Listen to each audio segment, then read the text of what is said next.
All right, ladies and gentlemen, we're going to get started. First of all, we'd like to welcome you to the third annual Farm Bureau Focus Broadband Bash at the Beach Football Jamboree. As promised, we're starting at 12:30 so we can get this event moving forward and get everybody back to practice or back to school or back to what you need to do. We want to thank Brunswick Community College for allowing us to use their facilities today. I would also like to ask Dr. Gene Smith to come up and welcome you to his beautiful campus. Ladies and gentlemen, Dr. Gene Smith.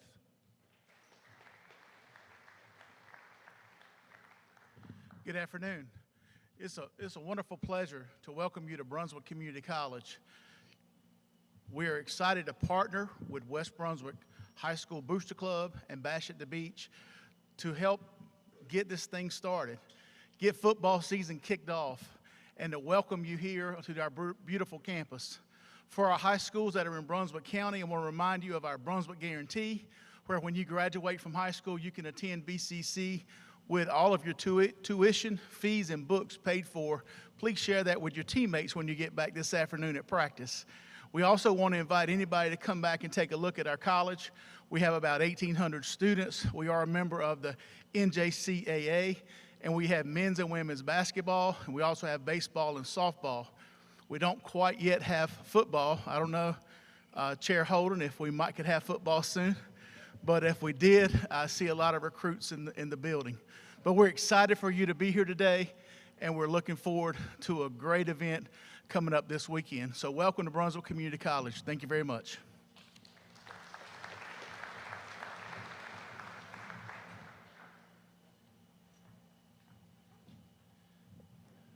Okay, now we'd like to introduce some of our major sponsors. Each sponsor will briefly talk about their part of the event. For Farm Bureau, Rodney Brown. Rodney has a son in the Jamboree for West Brunswick. From Focus Broadband, Ryan Hill. Ryan played in the Jamboree in the mid-2000s for West Brunswick. And our third major sponsor, Truist, John Gardner. He participated in the Jamboree in the late 90s, early 2000s for Whiteville. First up, Rodney Brown.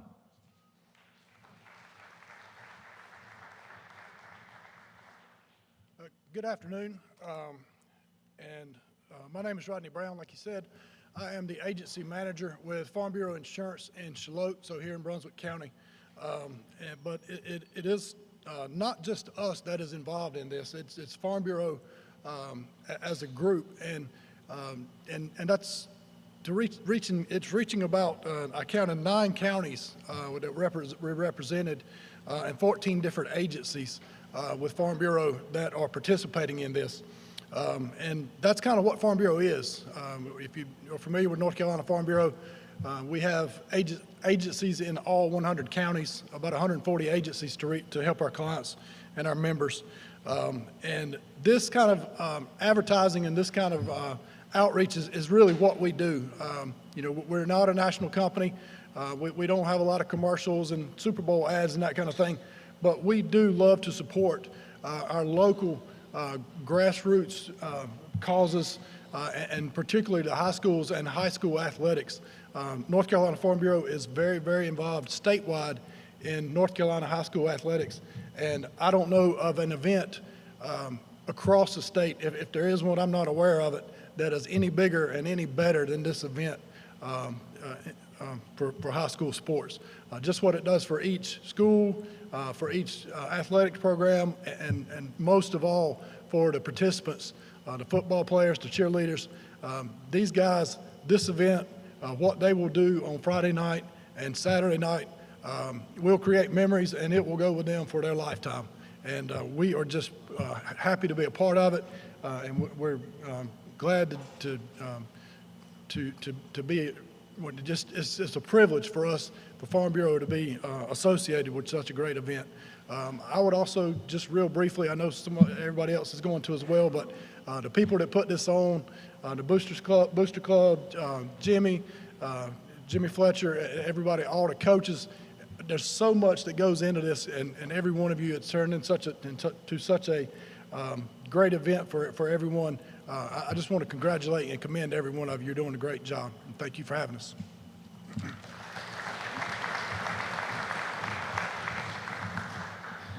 Next up from Focus Broadband, we have Ryan Hill. Again, Ryan played in the Jamboree in the mid-2000s for West Brunswick High School.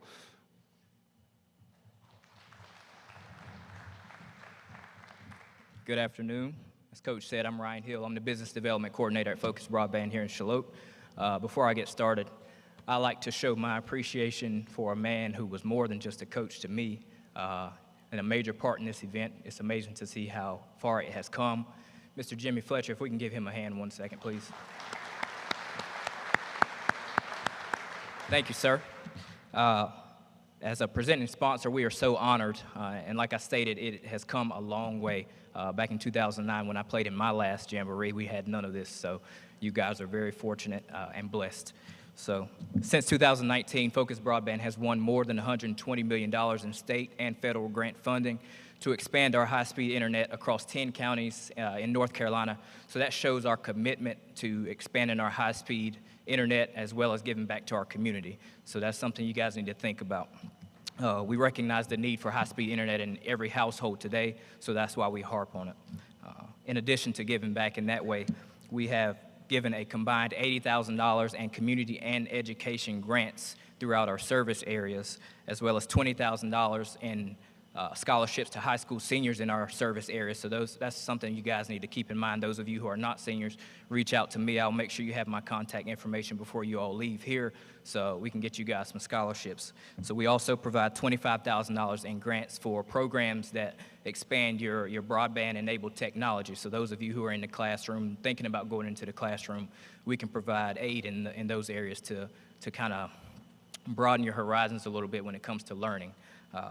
Big shout out to our video production team who works really hard and who will be streaming the games live this weekend. You can follow us on Facebook at focusbroadband.com. And our marketing department has put together some cards on your tables there. You scan that QR code, it takes you directly to the streaming platform. So once again, we do thank you. We're excited to see how far you guys have come. So play hard, play smart, play together, be safe. Thank you again for allowing us to be a part of this program. Thank you.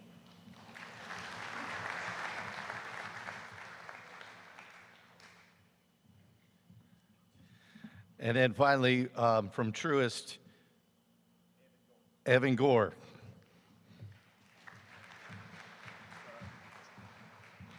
Yeah, just in case you're wondering, John Gardner did not get old and fat all of a sudden. He's still a young, slim guy. And John's not much older than my oldest daughter, so as I stand here, I'm not John. Also, he said played in the Jamboree, so I went to Nakana High School, which we didn't have enough male athletes to have a football team, so I was not able to play in the Jamboree either. So there are a lot of things in that statement that were a little bit off base. But I do work with Truist. I'm the market president that covers the Brunswick, Columbus, and Bladen County areas, and we're thrilled with this partnership. I want to thank the committee that puts this together. It's really a world-class event, and thanks for all the hard work there. At Truist, our purpose states that we, with every decision we make, that we to inspire and build better lives in communities. So we do that with our services that we provide, but that's not what you want to hear about. We also have the fun part where we get to participate in community support. And so when we do that, we try to make sure that every dollar and every hour we spend is supporting that purpose. And what better way to do that than through sports? These coaches later, they're going to talk to you and tell stories where they touch every part of that purpose, and they touch the lives of young student athletes. But it also touches our communities and others. I mean, how many of us enjoy going Friday nights and standing on the sidelines and telling the stories of back in our heyday? You know, I can still tell you the stories of a regular season Dixie Youth baseball game when I was 8 or 9 years old, but I can't remember where I'm supposed to be at 2 o'clock today unless I've got a calendar. So it really unifies communities. It's great for all of us. And then there's also this great part of this event which makes it bigger than just the sports, which is the scholarship component. So when we talk about scholarships, the first part is the obvious, which is it helps somebody in a time where they're going off to college. It's very expensive. We've all been there. We know we've either got kids or ourselves where we've gone. And so the money is important, but it's bigger than the money. When a student receives that scholarship, they have been chosen by a group in their community to invest in their life. And they never lose that. They will always be the recipient of the scholarship from this event.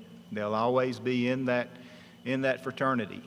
And when they're at school and they're having a tough day, they'll know that they're not here alone. There were people that had confidence in them to invest capital in their future at a young age. So as we go through all of this, let's understand that this event is bigger than just a scrimmage for kickoff of the high school season. It really affects a lot of things within our community. And I appreciate all the hard work that's gone into this, and we're thrilled to be associated with this fine group here. Thank you.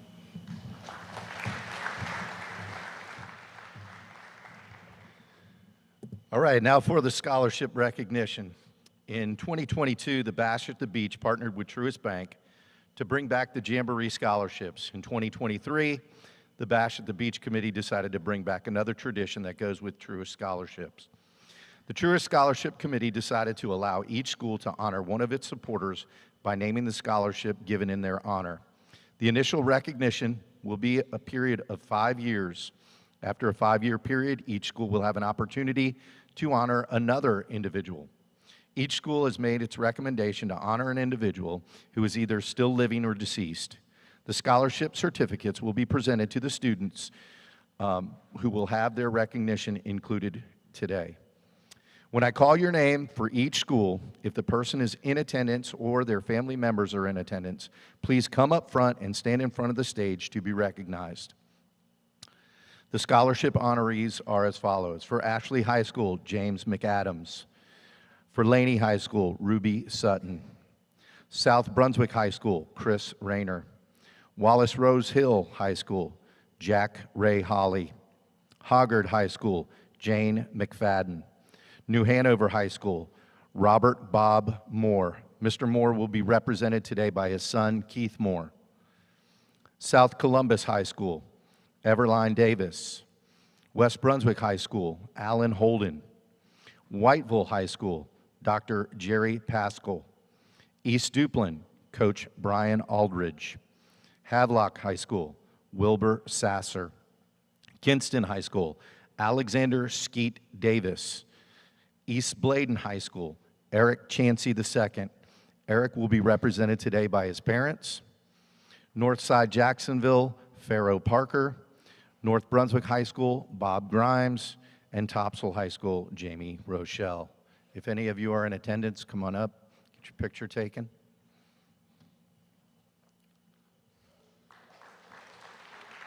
Yes, let's give them a big round of applause, ladies and gentlemen.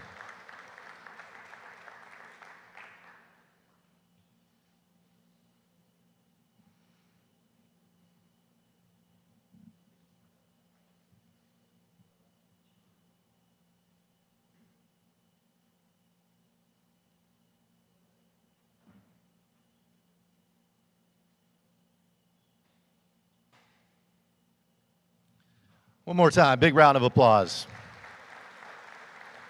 We want to thank these individuals for their dedication and commitment to their individual communities. All right, now for the invocation by the Fellowship of Christian Athletes. Today we have TJ Spivey.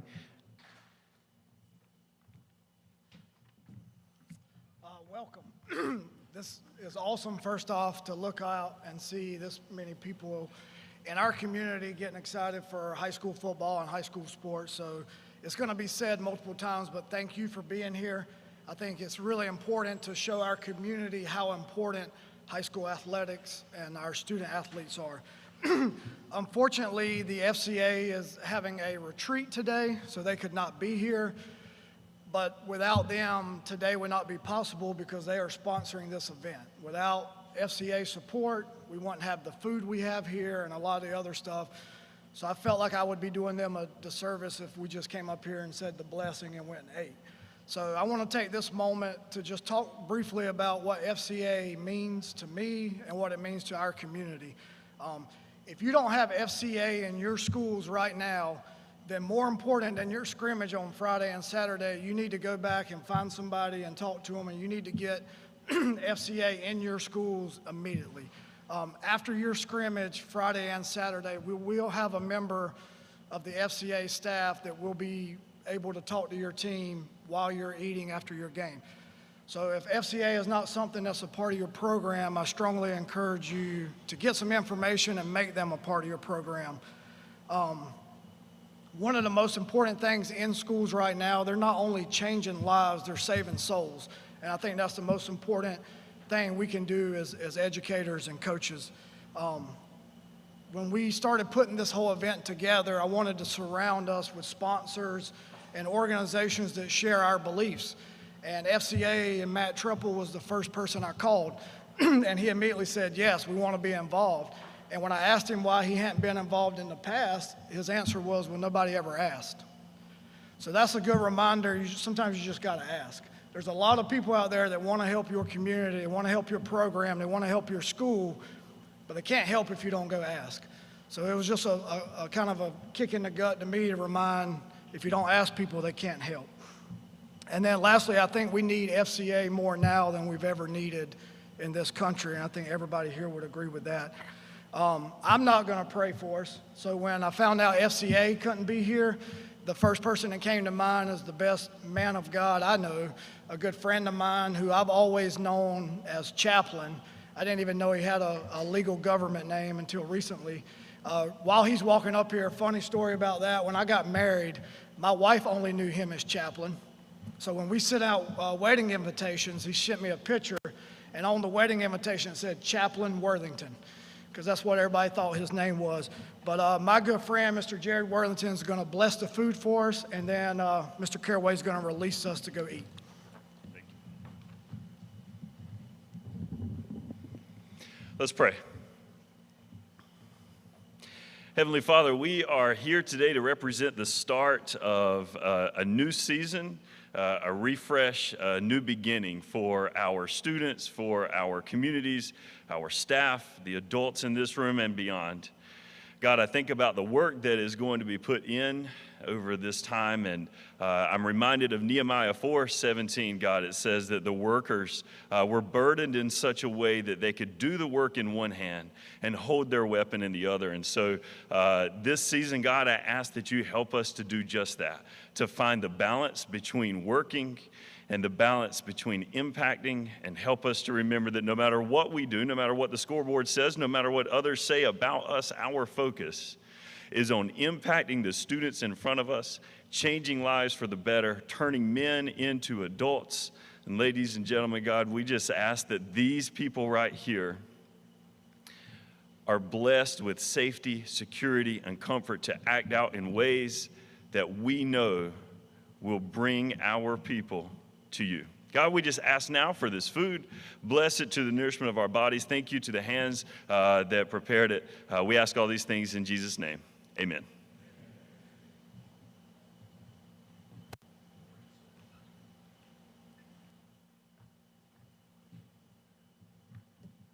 Okay, now we're going to release tables to start getting food. We have about 10 minutes, and we ask that the head coaches go first.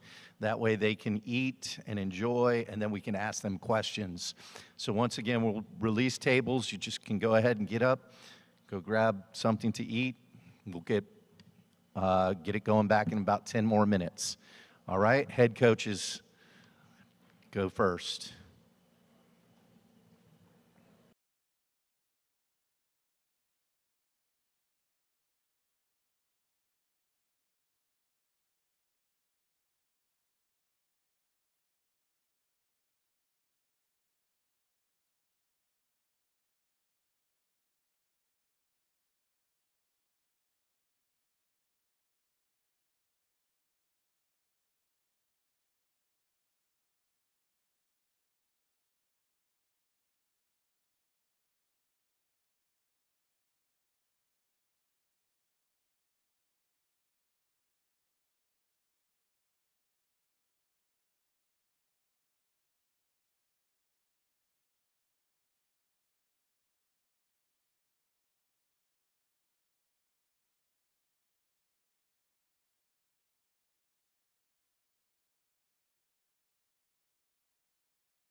At Focus Broadband, we know what it means to serve our local community. We've provided communication services to southeastern North Carolina for over 65 years. From the early days of telephone to high-speed fiber optic internet, we've made advancements to stay at the top of our class, with a goal to provide our customers with the best service around. And unlike larger corporations, we focus on the community, giving back to local schools and organizations. Focus Broadband. We are focused on serving you.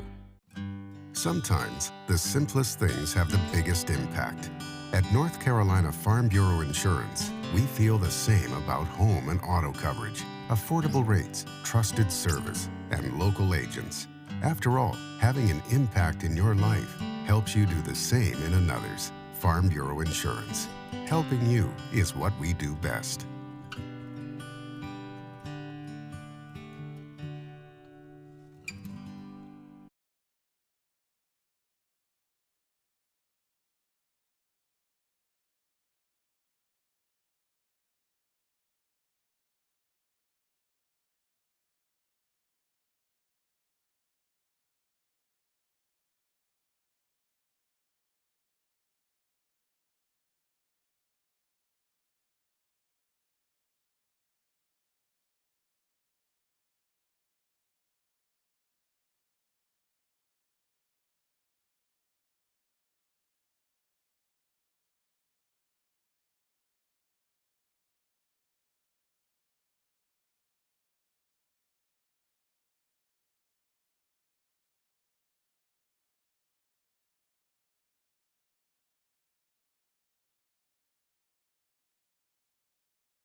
Introduce some special guests.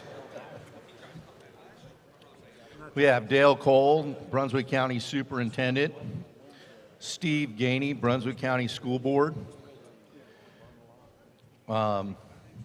Larry Smith from Brunswick County Schools, Head of Facilities, Jonathan Pascal, the Brunswick County Assistant Superintendent, Jared Worthington, New Hanover County Schools, Executive Director of School Support, Scott Evans, he's on the BCC Board of Trustees, Alan Holden, BCC Board of Trustees, Scott Dalton, West Brunswick High School Principal, Craig Eckerd, Brunswick County Schools, Adam Stanley, Shallotte Police Chief, Darby Likens, Shallotte Police Patrol Commander, Greg Shusky, Brunswick County Schools Operations, Brian Chisholm, Brunswick County Sheriff, Steve Foster, HR Director, David Barber, Brunswick County Schools, Gordon Burnett, Brunswick County Schools, Grady Watkins, Brunswick County Schools, and Keith Harmon, Brunswick County Schools. We'd also have some major sponsors. We'd ask them to stand: Farm Bureau, Focus Broadband, and Truist. We also want to thank Mason Merritt and BSN Sports for supplying all the coaches and athletic directors with some Jamboree swag. Thank you for your partnership and contribution to make this an even better event. We also want to thank the following members of the Bash of the Beach Committee for their many hours of hard work, planning, and preparation to make this event the best football jamboree in North Carolina. We want to thank Jimmy Fletcher, Leslie Reeves, Michael Lewis, Alan Bryant, Don Evans, Scott Evans, Kim Fluharty, David Hewitt, Chris Rayner, and TJ Spivey. And now for the introduction of our guest speaker. Our 2023 guest speaker is well known in our area as well as all over the country, especially in the football world. His influence stretches far throughout North Carolina and many other states. There are many coaches, teachers, and administrators in attendance today that have had the privilege to play for or coach with this individual. You can read about the many awards he won during his career on your tables. We also have a short introduction video sent from Appalachian State University to help introduce our guest speaker. And now for our video. 17 years worth of waiting for. No, I tell you, it was a great night. It just speaks wonders for our program, for our school, and for the state of North Carolina. The winningest football coach in Appalachian State University and Southern Conference history, Jerry Moore, compiled a 215-87 record in 24 seasons as the App State head coach from 1989 through 2012. All told, Jerry Moore led teams won 10 Southern Conference championships, reached the postseason 18 times, and claimed an unprecedented 3 straight NCAA Division I FCS national titles from 2005 through 2007. Moore, there it is. John Wiley getting 1-2, and boy, he deserves one. That's it. The Mountaineers of Appalachian State have come to Chattanooga. They are the national champions. In 31 years as a head coach over his career, Moore was 242, 135, and 2, which is good for top 15 all-time among NCAA Division I coaches. In 2012 alone, Moore passed coaching legends Bo Schembechler and Woody Hayes on the all-time list. Appalachian State became a household name when Moore and the Mountaineers pulled off perhaps the biggest and most prominent upset in college football history, a 34-32 triumph over the University of Michigan in the 2007 season opener. Michigan, college football's all-time winningest program, came into the contest ranked number 5 in the AP Top 25 poll, and it marked the first time that an FCS team had ever toppled a nationally ranked FBS opponent. The victory also compelled the AP to change its long-standing history of only accepting votes for FBS teams in its top 25 poll, a move that allowed the Mountaineers to become the first FCS team to ever receive votes in the poll, which they did on 3 occasions in 2007. In recognition of his brilliant career and impact on App State, Moore was named to the College Football Hall of Fame in 2014, the North Carolina Sports Hall of Fame in 2009, the Southern Conference Hall of Fame in 2014, and the Appalachian State Athletics Hall of Fame in 2015. Additionally, Moore was presented the Order of the Longleaf Pine in 2018, the Fellowship of Christian Athletes Lifetime Achievement Award in 2007, was named to the Baylor University Wall of Honor in 2013, and the FCA Wall of Champions in 2019. Coach Moore was also given the Nealon Award presented by Knoxville's Quarterback Club in 2015. Coach Jerry Moore's college football awards are as impressive as anyone in the sport. Along with being an 8-time Southern Conference Coach of the Year and a 7-time AFCA Regional Coach of the Year, Moore was also named the AFCA National Coach of the Year in 2005, 2006, and 2007, was given the Eddie Robinson Award for National Coach of the Year by the Sports Network in 2006, and was also the Liberty Mutual National Coach of the Year in 2009. Ladies and gentlemen, App State's all-time winningest football coach, Jerry Moore.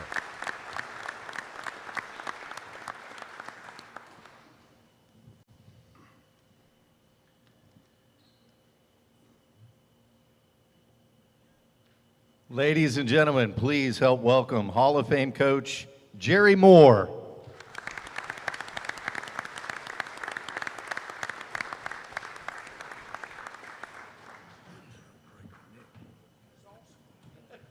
That's pretty cool. A lot of that I haven't seen. We ready to go? Yes, sir. We're on. First of all, I want to read this to you. Let the first moments of the day, when your heart's fresh, be given to God. Don't see the face of man till you've seen the King. And I will explain that. Just as I was leaving my chair, Jimmy said, "You need this?" And I said, "Yeah, I do." Because I think down here, a lot of you are going to be familiar with the man that gave this to me in 1989 when I was coaching at Arkansas, Cleve McClary. And most of you probably know him. He lives in Pawleys Island, and Marine had a tough time in Vietnam, lost half a platoon, lost an eye, lost an arm. I used to get him to come speak to our team as many times as I could get him. And I met him in Arkansas, and he gave me this is the original one that he gave me. It's got pictures all taped through it, and I'll get into this just a little bit later, but it's a privilege this is awesome. This is, there's probably a lot of you don't realize what you've got here. I've recruited from Los Angeles to Miami with different schools. And I've never been to anything quite like this. And you get into, I'll give you an example. There was a school in Charlotte that they were doing pretty well and all that, and they had an opportunity that some men in the community wanted to turf their field. The administration didn't want to turf on the field because everybody else didn't have it.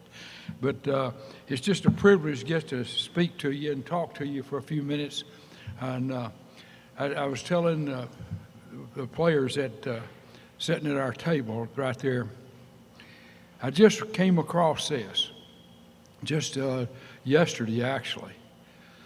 Love your name. If you don't remember anything that I say, you put that, I'll put it in this now. Love your name, who you are and what you've done, what you're doing. And I was telling Jim, you know a few things about me now because of the video and things like that. That's me, but it's not what I cherish. I really don't. It's not. I love coaching. If Jim offered me a job, or if you offered me a job right now, I'd leave my car in the parking lot and I'd go with you. Coaches made a huge impact and a huge difference in my life. I couldn't wait. Well, in fact, when I was in grade school, and I'm from Bottom, Texas, a town of about 5,000. And at this particular deal, I'm in the 7th grade. And they had all the boys had to go to the library and sit and listen to the high school football coach. And there's a big blackboard in there, and he drew those 7 big circles and put that X on that center and put a quarterback underneath. Y'all don't even know what the quarterback is underneath anymore. With 3 backs back there, and the number of the backs 1, 3, 2, and 4. And he took that chalk and drew that. The left half was 2 through the 6th hole. Just a little arrow, just a little run deal. And I thought, that's the smartest guy I'll probably ever meet in my life. I can't wait to get to high school to play football for him. Well, he wasn't there when I got to high school. He had gone to a small college in Texas, and then he ended up coaching the offensive line at Oklahoma State. But now I'm a freshman in high school, and it's going to be hard to believe, and this is the gospel. We were 0-10 as freshmen in high school, and we had some really good players. Our coaches were young.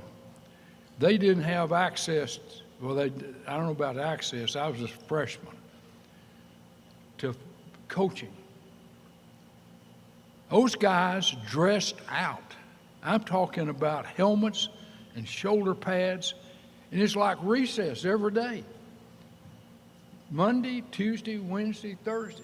I mean, we'd tackle them, but now here's the kicker. I didn't know any better. I felt like every school in Texas was doing that. Didn't know. And then, so at midterm, they released those guys, and they hired 2 men, well, really 3. One was an Olympic hurdler. The other 2 were football people. The head coach was his name was M.B. Nelson. Soft-spoken, gentleman, had a terrific record. And he was the head coach. He was the CEO. But he hired a guy from Oklahoma named Jim Acree. Jim Acree played in 2 losing games in his entire life. He lost a state championship his senior year in high school. He went to Oklahoma, and they played 37 straight games before Notre Dame broke their win streak. He was my position coach. The recess was over. I have never run and done as many things over again and again and again in my life. We were 5-3-2 that year. I go on, I had a nice career in high school, and I go to Baylor, and I was going to mention that when I was a freshman, I met the prettiest girl there. She's lucky. I mean, she lucked out and she got me. We've been married 63 years. I've just about got her trained. Yeah, she checked all the spelling on this for me. But we've had a great time together, and her father was a 9-to-5 guy. That's what she expected when we married. And inside our wedding rings, we got, I think it's Greek or some kind, I don't know, it's not English. Inside her wedding ring, it says, I love you more today than yesterday, more tomorrow than today. And she's threatened 2 or 3 times to put in there, if I see you today. But we've had a terrific life together, and I kept waiting for pictures of her on that highlight deal, because those players love her. When she retired from teaching and blowing rocks, she'd come to practice and sit in the stadium, but she wouldn't sit in the same place. She'd get by the different aisles. She'd be there a couple times a week. And what was happening all that time is these players were getting to know her, and she was getting to know them. And I was sitting here just with these two guys right here from West Brunswick. It's fun to get to know them, and not just hollering at them and tell them, "Don't run it again, run it again, run it again." Now, Acree, the guy from Oklahoma, I think that's what he woke up saying in the morning: "Run it again, run it again." But he was a terrific football coach. And I had a little start run with the Dallas Cowboys right after Baylor. And when I got cut with them, I got a phone call at 2 o'clock in the morning. And usually a 2 o'clock in the morning call is not a good call. And it was him, it was Coach Acree calling me. He said, "I want you to come coach for me." It was a town about 50 miles south of Dallas, Corsicana High School. Well, I didn't have a job. I mean, I was a business major that didn't know a thing about business. I had to have some curriculum while you're in school. And you can't just draw X's and O's. I mean, they check you a little bit. But anyway, I go to Corsicana, and it's the same old deal. We were in the playoffs my junior and senior year, and probably if I'd have hit an extra point, we might have won a state championship my senior year. The thing hit they moved, the wind was blowing. I know it had to be that, because the ball hit the upright right at the top. But anyway, I was there, and we've got a new facilities and everything. It's really neat. But we had to work on the old fields till these were ready. It was going to be a couple of weeks. You know, you guys probably don't remember. Some of you will remember when they used to push that deal, line that field. All of you, some of you have lined fields off. I'm standing there with my mouth open, watching, and just because I'm fixing to start coaching for him. And the line coach, man, he is from here to that bleachers right there, pushing that deal. The line coach is. And he's fussing about having to do it. See, I didn't get a master's degree to come over here and be pushing this, marking this field off. My head coach was also, I didn't tell you this, he was an AAU heavyweight boxing champion at Oklahoma. And the boxing coach at Oklahoma's name was Snorter. And I got to where I knew Snorter a little bit. I almost went to school at OU. If they hadn't changed coaches, I'd have gone there. Bud Wilkinson retired. And Snorter told me that in that fight for the championship, he said the guy that he fought was left-handed. And Jim didn't know it. And you'd think he'd get a scouting report or something. And the guy won the first round, and Snorter told me, he said he'd like to beat him to death the next 2 rounds. But anyway, that's some of my background. And I just thought it'd help a little bit. Those men, my dad passed away when I was a junior at Baylor. And Coach Nelson, the head coach, has always been like a father to me. And I say, when I walk into any room where I see men like yourself and players like are here, I don't think that you totally realize, some of you do, how important and what a difference coaches make in your life. To this day, I wouldn't want to do anything. I wouldn't want to do anything to disappoint my parents. But equally, I wouldn't want to do anything that would disappoint Coach M.B. Nelson to this very day. And I think about him all the time. Now, if you ask me what I really believe in, I believe in three things. I believe the Bible, from contents to maps. I believe in mom and dad. That's the fifth commandment. And I believe in Coach said. And I think I've told you enough about Coach to you'd see what I think of when Coach said. And I never wanted to disappoint him. Now, I'm a product of the Fellowship of Christian Athletes. That's one reason. And I'd like to hopefully get to see when we're over, maybe. Just within the last couple of weeks at our church, in our Sunday school class, I heard somebody say, well, when did you start reading the Bible? Well, I wondered that. I started wondering myself, well, when did I start reading the Bible? I was baptized when I was 11, and that didn't take. I'll tell you about that later, too.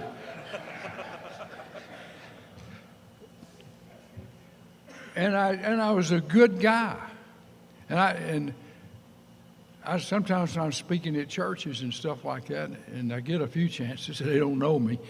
And I speak at I try to share with them these things that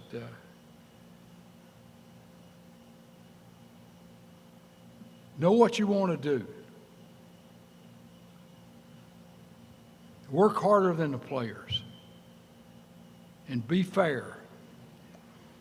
And then discipline 100%.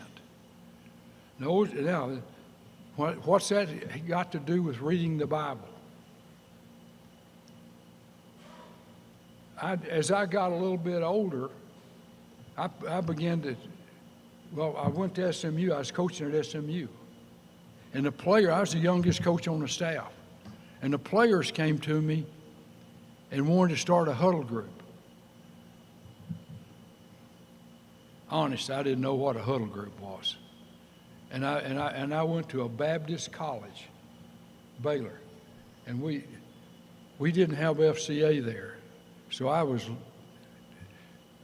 heard about a huddle group, but I didn't know about a huddle group.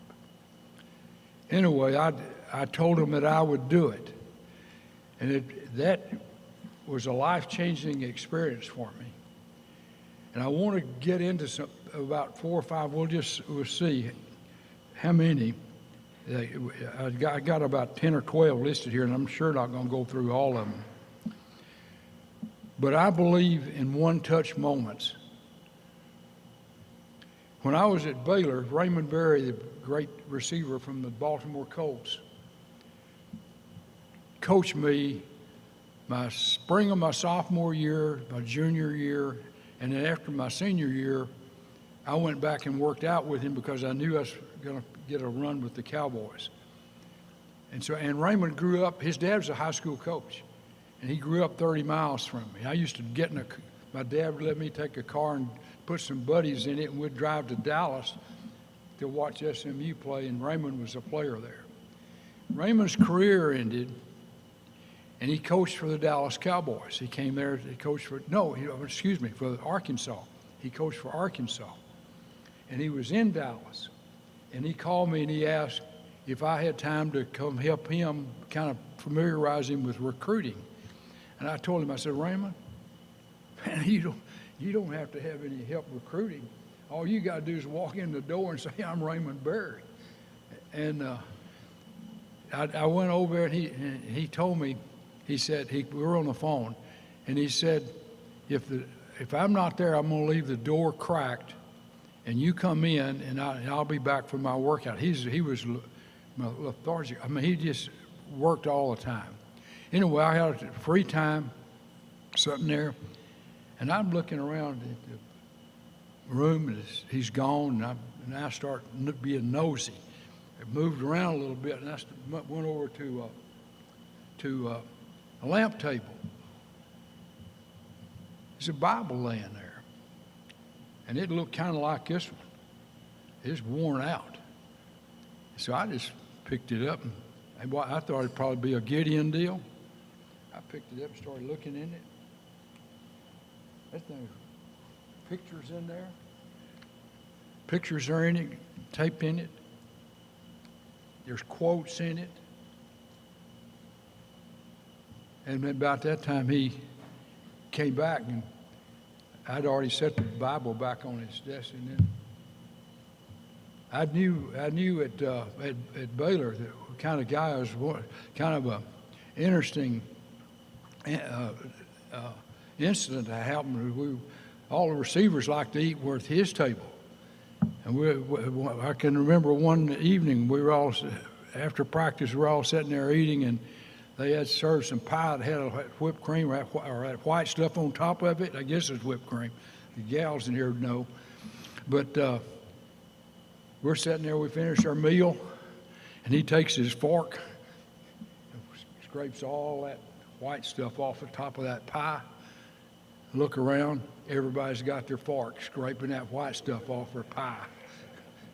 But that's how much influence, again, that's another thing that you men have is the influence on it. But again, the one-touch moments, I agreed to sponsor the FCA to be the huddle leader. A guy named Ed Duran, a Chevrolet dealership there, furnished me a car. And I took my family to Estes Park, Colorado for my first car. And I've been back several times, many times since then. But we wouldn't have been able to go to Estes Park. And I refer to that as one of those one-touch moments. That just happened in our life. Well, I go back the next year to Estes Park, and I meet Tom Osborne.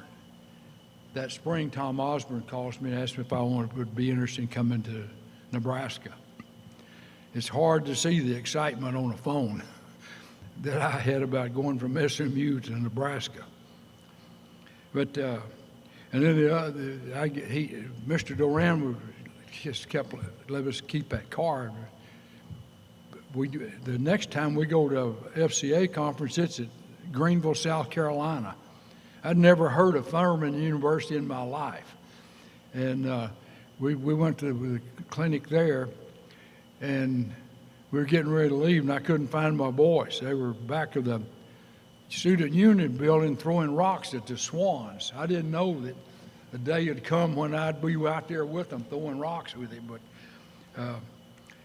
anyway, that's, again, another one of those one-touch moments. And then I went to North Texas and went to Texas Tech. And then I was out of coaching for about 16 months. And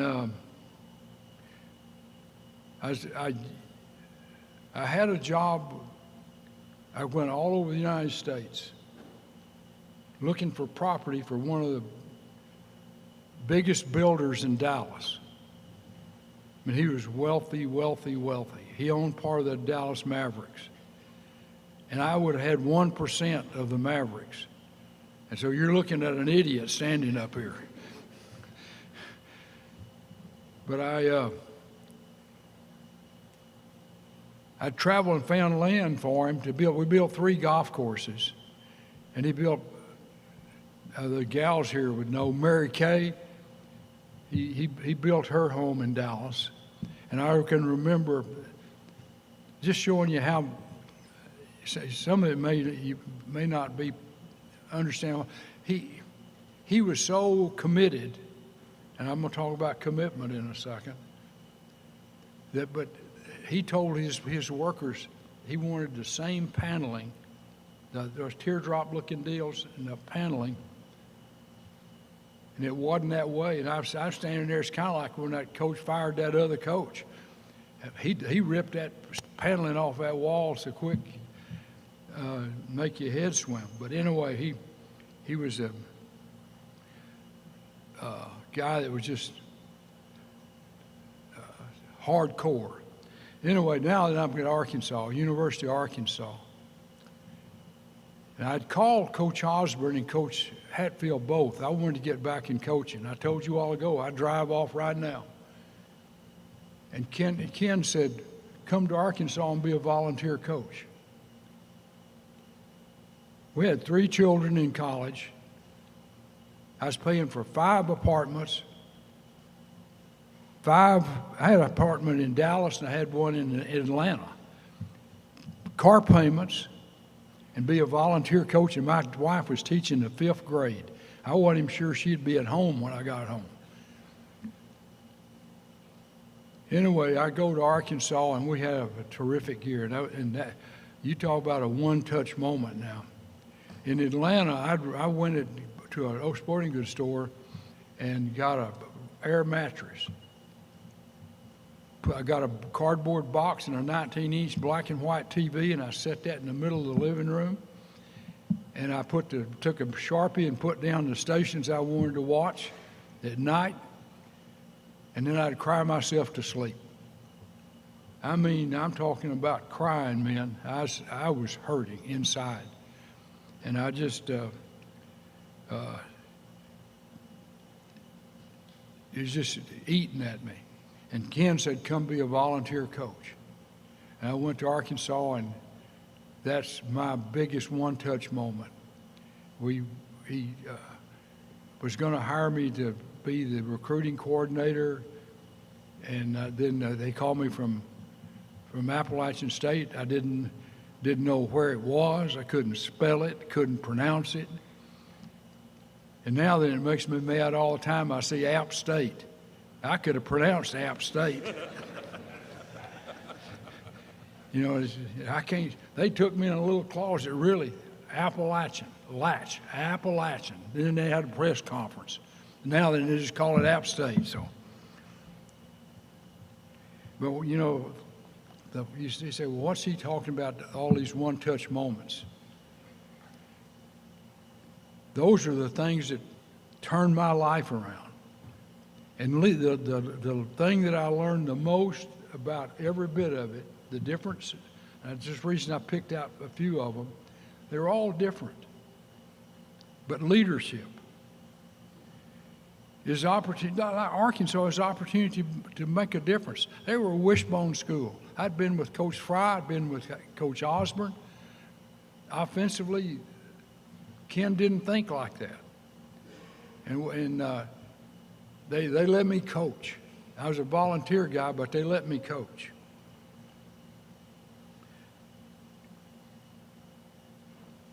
One of the things that I skipped, when I went to that high school, I told you I was 0-10 in high school.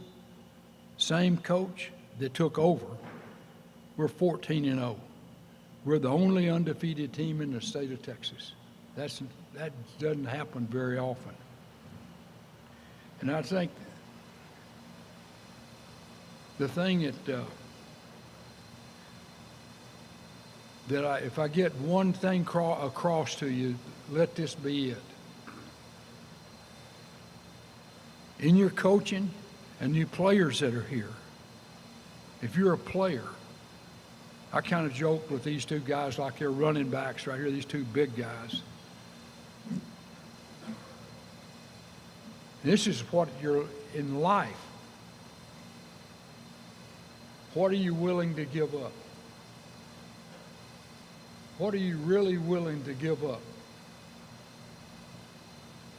I can tell you, my wife, when I'm coaching and having a great time on the field, and she's staying there doing lesson plans and all that kind of stuff, she made it work. And I just think, do things that you know are worth doing. And I wrote a little note here. When you start talking about making a difference, let what you're doing be a love letter to God. Let it be a love letter to God. Man, I was the last guy that I was so bitter about not coaching. I'm the last guy you'd think you'd ever write something like that down. And I've got a lamp on my desk that one morning when I was coaching at Appalachian,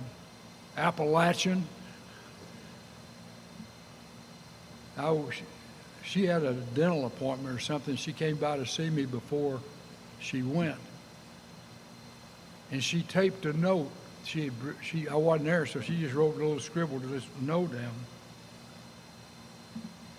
stuck it on my lamp. It's still on there today. That's probably 20 years ago. And she wrote real simple: God won't let you fail. God won't let you fail. And so I just challenge you. Coaching is hard. Playing is hard now. You don't. I go up to the stadium quite a bit, and I was up there yesterday, as a matter of fact. They gave them off yesterday. But it's a 24-hour job in college being a player. Same thing with coaches.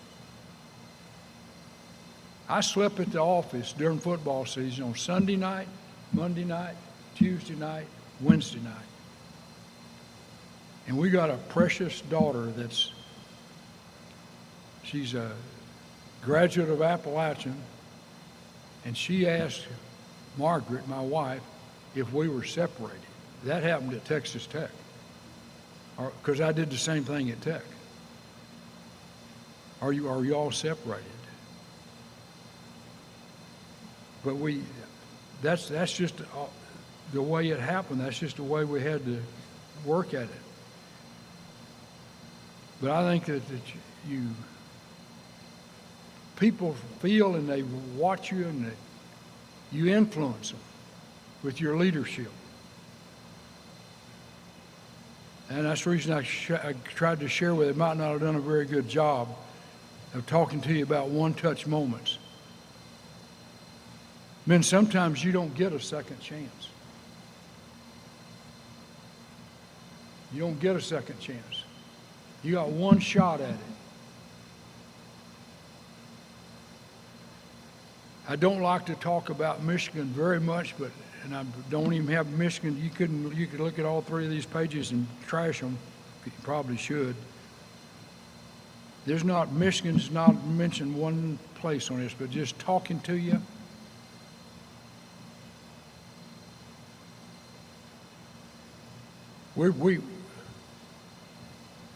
We work at, when I went there, I didn't know anything about Appalachian. I didn't know this.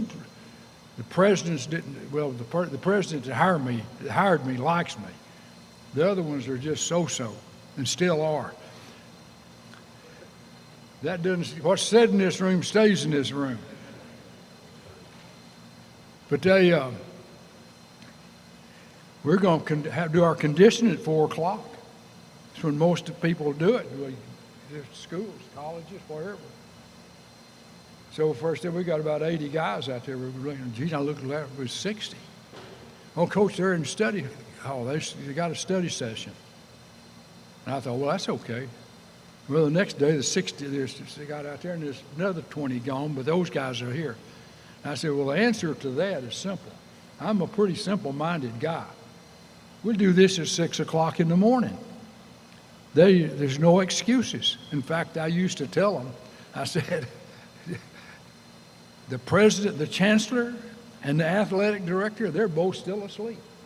We can do what we want to do in here. But things are different. And what I was getting at with Michigan, we just finished working out. And we videoed everything that we did. They thought I was crazy. I mean, we'd have those cameras up there in the top and then on the turf. And then we'd gone back over to the offices and we were watching it. And Jay Sutton, the associate AD, came in, knocked on the door there and said, Coach, Michigan just called. They want to play us. I said, Jay, I don't care. He used to be a kicker for us. I said, I don't care what the deal is, we take it. I said, if we got to pay them to let them come up there and play, let's do it. And we go after it. And here's the point I'm trying to make to you. Talking about influence and different things, leadership. You only get to do some things one time. You get one shot at it. Excuse me. The next day, that was on a Monday morning. On Tuesday morning, you'd have thought we were the New York Giants in there practicing. I mean, we couldn't coach them hard enough. And at my office, we'd built some new facilities. And our strength coach had them at 6 o'clock in the morning in the summer. And in the summer, I'd go home on Sunday night and Monday night and all that stuff. But I'd go to the office early. I'd be there at 6. I saw them running on the field. But I'd go up a set of stairs to a 5th floor level on the steps, and I'd just sit there, and I'd have my Simple 5 book, Always Faithful. This is Psalms and Proverbs. I read 5 Psalms and 1 Proverbs every morning. That's anyway. I'm over there and I'm seeing the sun come up. Y'all have already seen the sun down here. And I'm seeing it when it gets up a little more up there. And those players, I've been in a lot of places now. I've never witnessed anybody work with the dedication and commitment that those men worked with. And they've done something that's brought great notoriety and tradition and everything else to Appalachian State University. They did something that only a handful of people can do. No one's ever done that. Now that you've heard me ramble a little bit here for an hour and a half. One of the neatest things I've ever had happen to me in coaching. I told you about these one-touch moments, right? Here's the last that I will share with you. I got a lot of them. I'll turn you loose. I'm walking to my first practice at Nebraska. We'd been to the Orange Bowl, playing Notre Dame. Coach Osborne wanted me to be there, and he brought my wife and I down there so we could watch them work all week because they opened up against UCLA the next year. He wanted me to see how they practice. I sat in the press box with a headset on that Saturday night. At Nebraska, you scatter after that. The wives and children go back to Lincoln. The coaches all go out on the road recruiting. I remember Coach Osborne went to Los Angeles from Miami. That's the way he was. That's the reason he was a great coach. But now I'm going to practice, and I got the script, and I'm looking at it. And Cletus Fisher, the offensive line coach, don't ever forget what I'm fixing to tell you. You coaches. He said, and he had coached in Texas 2 years. He was Nebraska. His brother played corner for the Cardinals. We're walking to practice, and I got that script. He looks at me, and he says, "You'll never hear a Nebraska coach say that kid will never play." And I thought, all I've ever done is sit in those recruiting meetings, and it may be the same thing with you high school coaches. You see a young kid that's a freshman. You look at these two guys right here where I sit at the table. I'm pointing on them. I'm wearing them out. I love them because they look good. They're big and they look like you want them to look. Somebody was telling me about a running back that we had from down here, a walk-on kid. And he couldn't have been recruited by anybody. We had 8 players in the starting lineup against Michigan that came to our, they weren't all there freshman year, but they're different ones. We had 8 walk-on kids playing against the number 5 team in the nation. So don't lie to yourself. Be all that you can be and use all the God-given tools and ability that you got. You may not get another shot. You may not get another chance.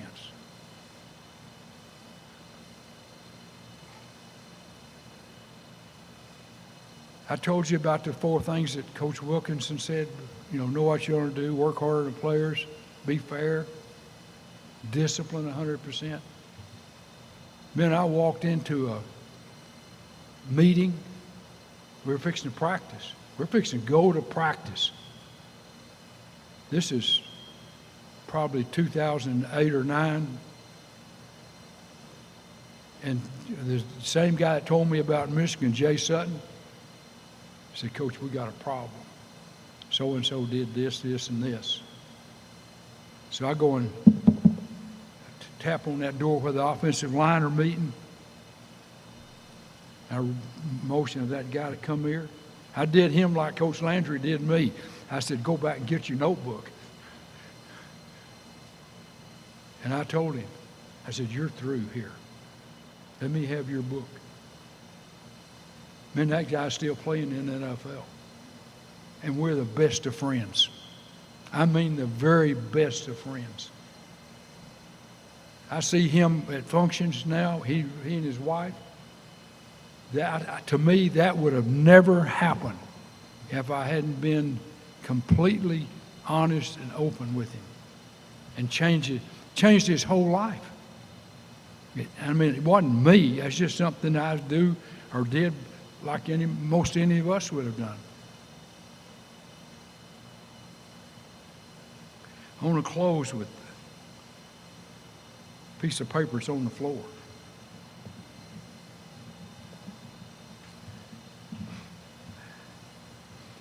Michelangelo, the artist, this is his prayer. He did the Sistine Chapel. I've heard all kinds of stories about him. Took him 6 years. He'd go off and they'd have to go find him and bring him back and all that kind of stuff. This is Michelangelo's prayer. It says, Lord, grant that I may always desire more than I can accomplish. Let me read it again. You soak it in. Lord, grant that I may always desire more than I can accomplish. Man, that's a real man.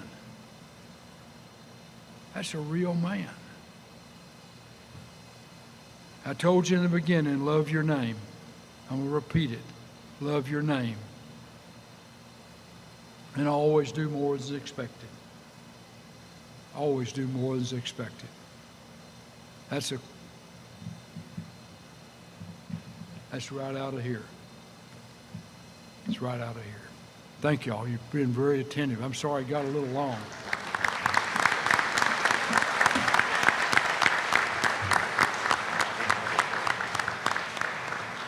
It's not mine. I'll take it.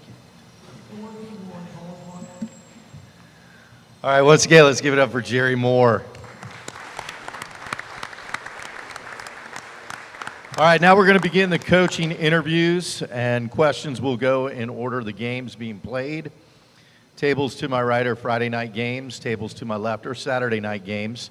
The 8 Mid-Eastern Conference teams, they're the home teams on the scoreboard, and then their 8 opponents are the visiting teams on the scoreboard.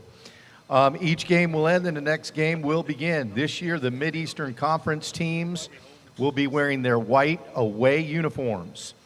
The 8 visitor teams will be wearing their dark home color jerseys due to winning the 2022 156 to 154. One reminder, coaches, that all special teams during the games are dead. Please remind your players about this before the games. Real quick, we're going to have a real quick video of last year's Jamboree. It's 4th and 1. Ball's marked at the 10-yard line. If Ashley gets a stop, the Mid-Eastern Conference will emerge victorious from the 2nd annual Bash at the Beach Football Jamboree. If East Bladen scores, the Mid-Eastern Conference teams will lose, and the whole league will be dissolved. A lot at stake here. Okay, we're back in. Clock 11 running. seconds, 10 seconds, 9 seconds. Maynard drops back, fires a pass. Touchdown! Touchdown! The Mid-Eastern Conference is dissolved. 155 to 154. Oh, my gracious The visitors have pulled off the unthinkable.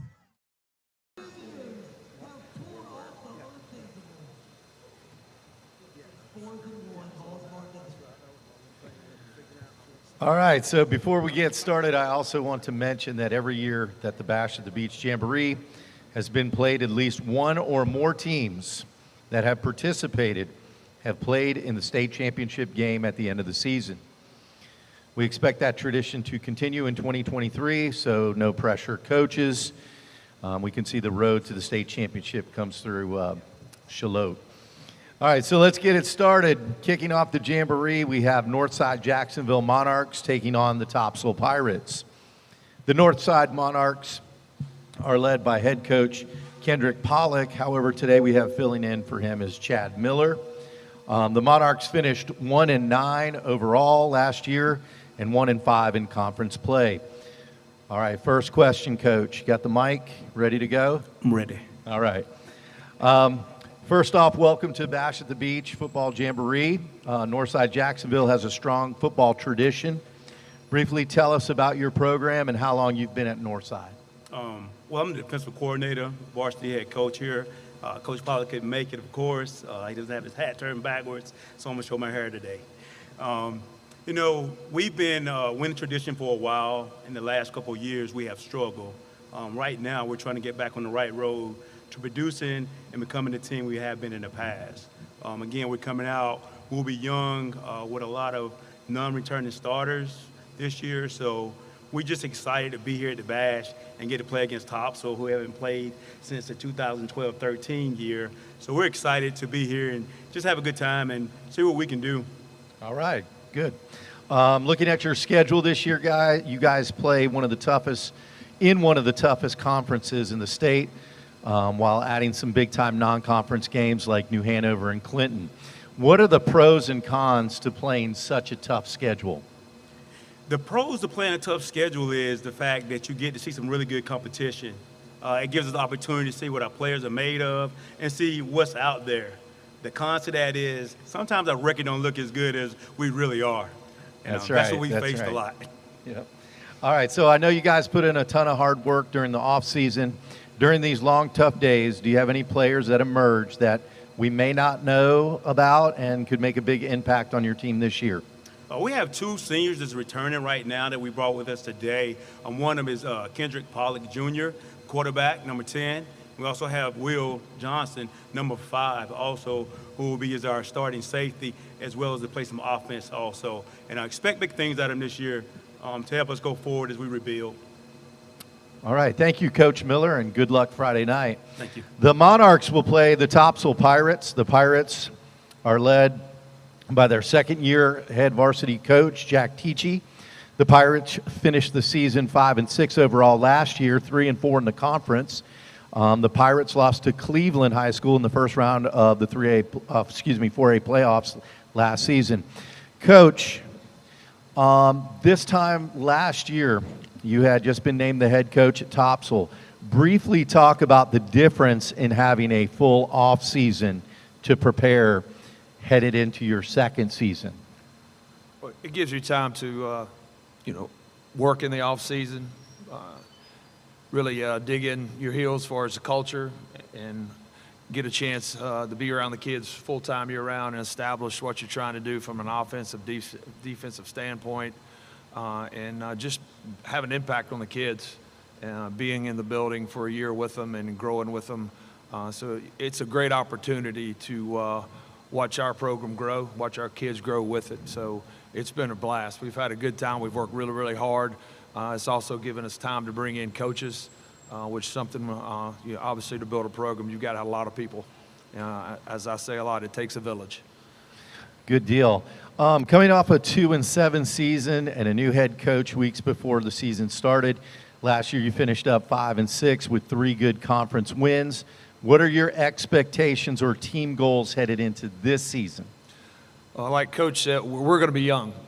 We right now have 11 total seniors. We'll probably have more sophomores starting than seniors. So our focus right now, and really when we took over last year, is we're focused on every rep every day, trying to get better every day, and every opportunity that comes before us. So we're excited about being here and competing against Northside. Great athletes, great program. So we're fired up about being here and seeing where we're going to be. All right. One more question. Who could be one big contributor that we don't know much about yet, or whose name can I expect to call Friday night a bunch? I hope you call a lot of names. So we're a team that really works together. Again, everybody knows football is the ultimate team game. So we really stress, discipline and doing your job. Doing your job not necessarily means you're going to make the play or you're going to make the tackle, but you allow somebody else to do it. So we've got a lot of kids. I hope you call their name a lot. So I don't want to call out one person, but hopefully as a unit, we'll do what we've been coaching hard to do. All right. Thank you, Coach Tichy, and good luck also on Friday night. The second game, Game 2, will be between the Havelock Rams and New Hanover Wildcats. The Havelock Rams are led by head coach Brett Wooten. The Rams were 9-3 overall last year and 5-1 in the toughest conference in North Carolina. The Rams lost to conference rival Jacksonville in the second round of the 3A playoffs. Coach Wooten, question number 1. Last year we had a Coach Wooten sit up here with a Havelock coaching shirt on, but it wasn't you, even though it looked like you. Briefly tell us about that. We've had a very fun off season. What I will say is, as a head coach that's been in charge for 3 weeks, I'm pretty blessed that the last 2 head coaches on our program are my offensive coordinator and my defensive coordinator. So although my brother was the head coach last year, he kind of stepped away. He's got 2 kids that live a couple hours away from where he lives, so he's trying to spend more time with them. So just to make sure we keep our program going, we have 13 coaches. The newest coach has been there 1 year, but everybody else has been on the staff for 5 years, so at least. So we're going to keep with the continuity. I got a title, but I got 13 guys I trust to do their job every day. Wonderful. Expectations are always high at Havelock when football comes around. What are your expectations headed into this season, and how much of that 9-3 team are you returning?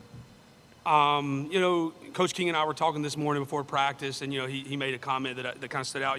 Pressure is a privilege. If you consistently win football games, people expect you to win football games. So we're going to look at it as a privilege to, go out and compete in one of the toughest conferences in the state. When you think about, expectations, we got to win every week. We don't want another second-round exit, which is what's happened the last 2 years. And so that's our goal, to go one step further this year and keep going one step further, so ultimately there in that last game in December. All right. And who can we expect? Who can the crowd expect to hear a lot of Friday night on offense and defense? I'm going to stick with our seniors. These COVID seniors are what we're calling them. Those guys that stuck it out. Any senior in any program played in these games Friday and Saturday deserve a lot of respect because they stuck it out through probably some of the toughest times I've seen as a high school football coach. We brought 2 linebackers with us, Blake Hyman and Sam Baldry, and they're kind of that blue-collar mentality. So to piggyback what Coach Tichy said, I hope it's just not one name, but I expect our seniors to show up and lead what we have in a relatively young team at the skill position spot. So we'll see what happens, but those 2 young men I have a lot of faith in. They lead the right way. They do things right in the classroom. They do things right on and off the field. So hopefully you'll hear those 2 guys named quite a bit Friday night. All right. Thank you, Coach, and good luck Friday night. Thank you. All right, their opponent will be New Hanover, the New Hanover Wildcats. New Hanover is led by Coach Dylan Dimmick. New Hanover finished the season 10-2 overall last year, 7-0 in the conference. The Wildcats lost in overtime to Southern Alamance in the second round of the state playoffs. Coach, congratulations on a great season last year. How have you used last year's success to prepare your team to repeat as conference champs again this season? I don't know that you used last year because that was last year's football team. We've talked a lot about, no entitlement, right? That just because last year's team was really good, that's because they put the work in. They were a different unit than we have this year. But I think it sets the expectation, that we had a great year last year. These seniors were part of that, and they know what the expectations are. And they, again, sort of piggybacking off of COVID. I mean, COVID was really tough on our program. So I was really proud of last year's seniors to sort of right the ship. And these seniors know what the expectations are. Very good. Your team surprised a lot of people last year with a 29-28 win over Butler, which was one of the biggest surprises of the early season. How did that game help prepare you for conference games? Well, I think, we played New Bern and we played Butler. We try to have a pretty tough preseason schedule just so we know who we are, and we've seen really good teams that we may see again later on. And New Bern thumped us. So, but we took a trip up there, and I thought we played a really clean football game. Had to come back to win it, but I think it gave our kids incredible confidence. Very good. And once again, if the Wildcats are going to repeat as the Mid-Eastern Conference champs this season, who will have to step up and fill some of the spots that some of the key players you lost to graduation? Sure. I mean, offensively, we have quite a bit back. So, if we're going to be successful, defensively, we're going to have a bunch of young guys that need to step up. Alex Gibson's one of our returning starters at linebacker. Sean Worthy, one of our safeties. And then offensively, sort of the same guys we had last year. Caleb Robles, Caden Morton, Mason Shand, Zamir Batts. And then obviously our line play, Luke Caldwell and those guys. So, again, it's those seniors. We got 26 seniors. They come together. We play as a football team. We trust each other and we're accountable. I feel like we'll be pretty good. All right. Thank you, Coach Dimmick, and good luck Friday night. Our third game of Friday night will be between Wallace Rose Hill and the Laney Buccaneers. The Wallace Rose Hill Bulldogs are led by Coach Kevin Motzinger. The Bulldogs finished the season 12-3 last year, 5-1 in conference play, and lost to county rival East Duplin 28-26 in the Eastern Finals. 2 of their 3 losses on the season were to the same team by a total of 3 points. Coach, it's no surprise, but another great season for the Bulldogs. That game came down to the last possession of the Eastern Finals.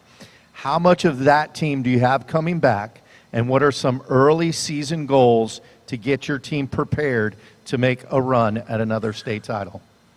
Well, first of all, last year I said I had 2.5 returning starters on defense, and everybody made fun of me of that. Well, I half quit after week 2, so I was right. We got 8 returning back on offense. We've got 6 returning back on defense. You saw us last year. I remember Coach Davis, and when we finished playing them last year, probably the biggest offensive line we've had in a very long time since Coach Carr back there and that group graduated. But we were young. That group was really young, and they really bought in and kept getting better and better. This is a special senior class. Every coach could get up there and say the same thing, but if you ain't involved in it and you ain't been in the schools, every single day, if you hadn't been with these kids, you have no clue or concept what these kids have gone through when they came in as 9th graders. For our football players, there's 100 counties in the state of North Carolina. And everybody says Duplin County football's king. Well, we were number 100 to make a decision on sports that year, so we didn't start football till February 1st. And then, you couldn't get in the weight room without white gloves and don't touch nobody and all that good mess. And for them to survive and be what they are, this is a special group for everybody. But our group's a very special group. Great kids, high character, and we're counting on them to run the show. Outstanding. I looked at your schedule last night. You have Havelock, Clinton, Did you pray for us? Sure. I don't believe it. Havelock, Clinton, Hoggard to open the season. Briefly talk about the challenges and benefits of that tough non-conference schedule to start the season. Just being real, not coach talk, but we play anybody that'll play us anymore. We try to find 10 games. The state wants us to play 10, we try to find 10. If they want us to play 9, we play 9. If we can play 11, play 11. But people won't play us. And so, you know, we try, you know, a perfect world, we wouldn't start off with Havelock and then Clinton, you know, who's not Clinton no more. It's the 910 All-Star team. And that's the truth. That's if you want to ask me a football question, I'm gonna be honest with you, man, I need y'all's help. I ain't never coached against an all-star team, so I ain't done none of that East battle. Me and you need to get together. You just got finished with East all-star team, so maybe I need some pointers. But we got Havelock open, and then we got Clinton, and then we have Hoggard. And the concern for me is just health. And that, no kidding aside, you know, several years ago we played Wake Forest, we played Havelock, we played those guys. We opened with Havelock and we lost our starting running back on the very first play and we didn't get him back the rest of the year. That year we lost 8 starters and, you know, we get beat and JP and them boys put it on us first round against Whiteville. And everybody in my community, I'm the dumbest human being who's ever lived and I need to be fired and they need to burn my house. But that same year, the head coach at NC State, you know, he lost 11 starters. And, you know, he gets to save his job. Last time I checked, he's paying kids to come play, and he gets to pick all over the country. We had 662 kids that day. We took what we got, and we didn't have anybody. And we went to Walmart, but they were out of them because they outsourced them to China. And so we're sitting there trying to find what we can find. The reality is we're going to find out what we're made of early, but the major concern for us is staying healthy because you know, we've got some phenomenal running backs, and Corbin Kerr is a senior, Irvin Brown's a junior.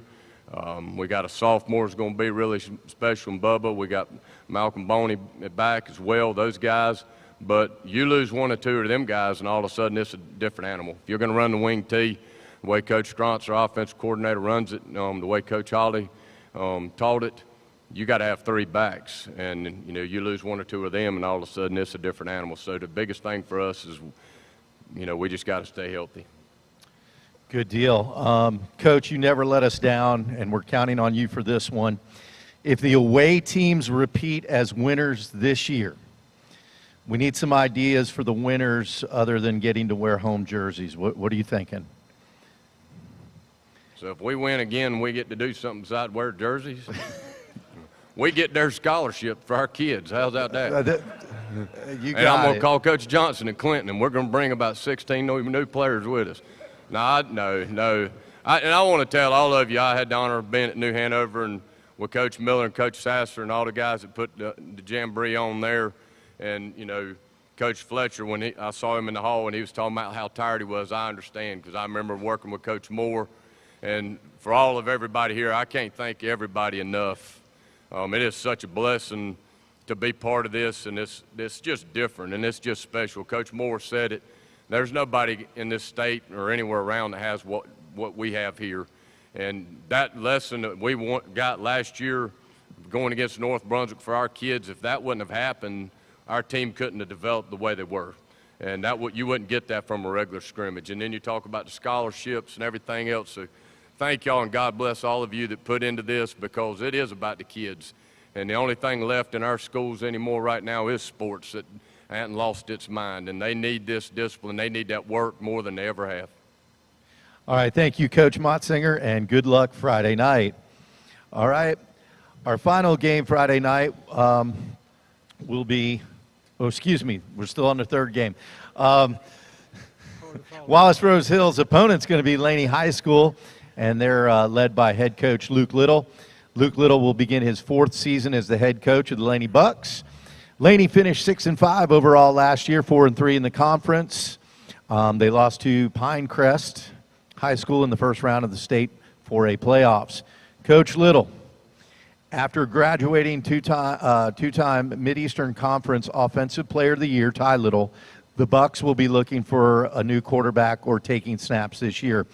Who will be taking snaps for the Bucks this season? His brother,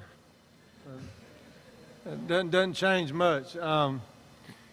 But he's got some good players around him. We lost 10 on offense. But we do have our best receiver back that, I mean, he led the conference in receiving, touchdown, yards, everything. So it's good to have, your best receiver back.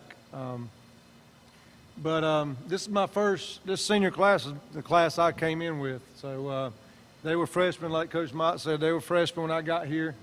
I was at Laney for about 3 weeks when COVID hit. So it's kind of exciting to have my first senior group, and I really think, we had a good year 2 years ago. Last year we lost 4 games on the last possession of the game, which was tough.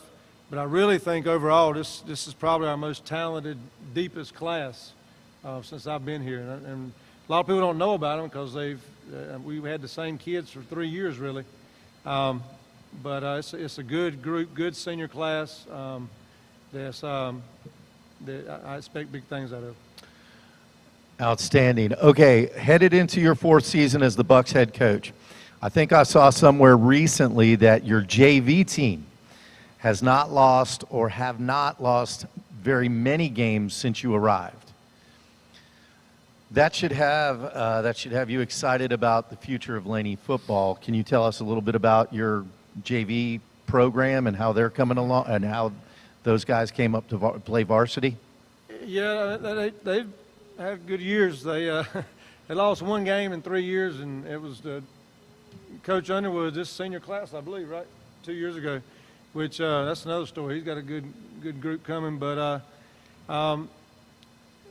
this team this year is made up of a bunch of those guys. We've been able to leave them down. We hadn't had to bring up a lot of young guys since I've been here. And I say we lost 10 seniors on offense, but we're replacing them with 10 seniors. So it's kids that's played a lot. They just hadn't played a lot of Friday nights. And we're excited to see what they can do on Friday night. Excellent. Looking at your schedule, it looks like you added a couple away non-conference games with Havelock and Cape Fear High School. What are some early season goals that you can take out from those games? It's tough. I mean, we got Havelock, Cape Fear, Conley, and Hoggard in the first 5 games. I mean, that's tough, especially with we got 8 back on defense, but like I said, we're replacing a lot on offense. So we'll find out early. I told Sam earlier that he asked about going against Wallace in the Jamboree, and I love it. I mean, we used to scrimmage battle. You play those guys, and you're going to find out quick if you can block, if you can tackle, how physical your team is. So I'm glad we have Wallace, just for the fact that we're going to find out if our kids, when they get hit, are they going to hit back. Very good. All right, thank you, Coach Little, and good luck Friday night. The last game on Friday night will be between East Duplin Panthers and the Hoggard Vikings. East Duplin is led by head coach Battle Holly. The Panthers finished the season 15-1 overall, 6-0 in the conference. The Panthers defeated Titletown Reedsville 24-21 to win the first football state championship in school's history. Congratulations, Coach. Coach, another great season, and congratulations on winning the state championship. Duplin County has a strong tradition of high school football. Talk about the response about winning the state championship and how it's gotten the entire community of Beulahville. I mean, it was great for our community for us to do that. There was a lot of excitement, but even before we won the state championship, and now we have great support from our community, and that's what makes it so special. If we need anything, they're there to get it going. We so happened to get just a new weight room that the community actually stepped up and did. It was over $100,000, and that was all from the community, from our local three surrounding areas in our community. Nice, nice. Watching the state championship game last year, I heard a lot of Diesel making big plays after big play. Who can we expect to step up and fill those spots that were lost to graduation? Well, we have I think we have 3 back on offense, and we have 2 back on defense. So I'm hoping we hear a lot of names. We have our quarterback back, and we have one of our defensive players here, Elam Moore's back, that's been a big play guy for us on defense. We're going to have a lot of new names and faces. So hopefully you get to hear a lot of names. But we're going to be really young. Hoggard and Laney and all, North Brunswick and all those schools, they got more seniors on their team than we got people on our team. All right. In the event book this year, all the previous scholarship winners are listed. In 1989, Wallace Rose Hill Scholarship winner was Jack Battle Holly. 34 years later, you're able to present a Panther football player with the same scholarship. What impact can high school football have on young person's life? You know, football's been special for my entire family. When I coached the East-West game, when I introduced myself to the guys this year, I told them I was 51 years old and I'd been coaching football for 51 years. And they looked at me like I was crazy. But growing up in Duplin County and being able to play in the Jamboree at Legion Stadium was special, and being able to get that scholarship. Like I said, there's been a lot of people in this community and surrounding communities that's pouring into young people, and it's just special, and we want to thank y'all for getting it back going. You know, when I was at East Duplin, they were having the Jamboree. We always wanted to be a part of it, and this opened up to get in this Jamboree and with the same kind of leadership, and we want to be a part of it. And like I said, it's a great honor for us to have those scholarships, and great honor for to be able to honor Coach Aldridge with that scholarship for our athletes. All right, thank you very much. Coach Holly, thank you. Good luck Friday night. All right, East Duplin will face the Hoggard Vikings, led by head coach Craig Underwood. The Vikings finished the season 8-4 overall last year and 5-2 in conference play. The Vikings lost to state champion New Bern in the second round of the 4A state playoffs. Coach Underwood, congrats on another great season. I think I saw last week where you had 38 seniors, 36 seniors on the team. Normally that translates to success at Hoggard. Talk briefly about the senior class and their expectations for 2023. Well, it's a special group. I mean, kind of echoing the theme, it seems, as we're going down the table for many guys. You know, again, when you go back to this group's freshman year and the adjustments that they had to make just to be able to play football, and they committed to it then, and it's just continued to move in that direction. Last year's senior class, we had 14 guys. You know, we have 37 this year right now on the roster, which is the most I've had as a head coach, and it's an exciting time. Again, they're a special group, not just because there's some talent there, but because they're so close. They're really tight, so we're challenging them to, as a tight-knit senior group, to really take leadership of this thing and to lead us through this season. And they seem to really be grasping onto that. We've had a good camp so far, so we're excited to compete against the defending state champion. So we know we got a big challenge coming up here Friday night. Cool. Looking at your roster yesterday, I noticed a familiar name listed under assistant coaches. Briefly tell us about one of your new assistant coaches and how that transition has been so far. Had a feeling that question might come. Yeah, we have Coach, very honored to say we have Coach Scott Braswell is back on our staff. Just an incredible name around the Hoggard community and around all of Wilmington and the Wilmington area. So, you know, one of my greatest mentors is he was my high school coach and the guy that I coached for before becoming the head coach. So when he was coming back to town, we said, you know, hey, nowhere else to be. And he's come back on. He's coaching our offensive line with Coach Spencer, who's back there. And those guys are doing a great job. You know, obviously just a wealth of knowledge, but you know, I would just say a really special thing about Coach Braswell since I was in school is his just ability to communicate with players. He's exceptional at it, and it's just a huge asset to our staff. That's fantastic. Looking at your schedule, I think we know that you, the type of football you play a really good Cleveland team early, Wallace Rose Hill, followed by the Bash at the Beach rematch with J.H. Rose. What are your early season goals coming out of your non-conference schedule? Well, again, I hate to repeat, but kind of what a couple coaches have said down the road is find out who we are. You know, Cleveland's a great team. Wallace Rose Hill's a great team, and J.H. Rose is great. So, I mean, we're going to see a lot of speed. We're going to see physical football, which are the things that we need to see.